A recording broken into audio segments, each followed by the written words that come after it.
So there had been this clunk in my steering wheel that if you leave it in the center and you like go over a speed bump, it like clunks. And that had been going on for months. And because I drove local, I didn't think it was going to be a big problem. I'll deal with it later. But on one weekend, my friends and I, we went on a kayaking trip and we had to go on the highway. And on the highway, when my steering wheel was in neutral, it was vibrating and clunking. And I was like, this could be bad. And so I took it into the shop to my local mechanic, and my mechanic was like, we don't do this repair anymore. And so you'll have to take it to the dealership. And I'm just like, I hate the dealership. Feels like a scam. So I take it to the dealership, and they're like, you're going to need to pay a $200 diagnostic fee so that we know exactly what to fix. Trusting my mechanic, I'm like, I already know exactly what's wrong with it. So I asked, I was just like, if I know what's wrong with it and what needs to be fixed exactly, would it be possible to waive the diagnostic fee? And the receptionist, he's like, I can ask the shop and see what they say. And so I call my mechanic, I'm just like, what do I need to tell them exactly? And my mechanic's like, tell them they need to replace the electronic power steering coupler. I'm like, electronic power steering coupler. Okay. So I tell them, and they actually waived the diagnostic fee. And so they give me a new estimate. And he's just like, the part's going to cost you $5, but the labor is going to cost you 3 hours because they have to take apart the entire steering wheel. And our labor costs $185 an hour. And so your total comes to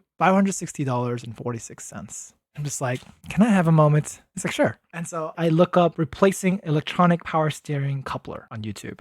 And apparently, for my make and model, that was a very common issue. And so there's all these repair videos of how to fix it. And so I take 10 minutes to look through the video. And I'm like, okay, I can do this myself, I think. And so I tell the receptionist, I'll take a pass for today. And on the way home, I visit the auto store and I look up the exact part and the tools that I'll be needing, and I pay $30 for it. And on a nice day, I decided to spend 3 hours to do the repair myself. Now, the hardest part was actually putting the steering wheel back into place. And the reason behind that was because I had worked out my arms and chest the day before, and I wasn't thinking about the repair at all or how heavy the steering wheel would be. And so I'm like holding the steering wheel awkwardly, but it's back heavy and I can't fit my arms proper. And so like I'm like using both of my legs and I'm trying to balance and try to put it up in there. I'm like dying. That itself probably took 30 minutes, just like me trying, getting tired, and having to take a rest. But I did it. If I failed the repair, I would have to pay another 100 to tow the car, probably. But by being awesome and fixing it myself, I saved roughly $500. Worth it.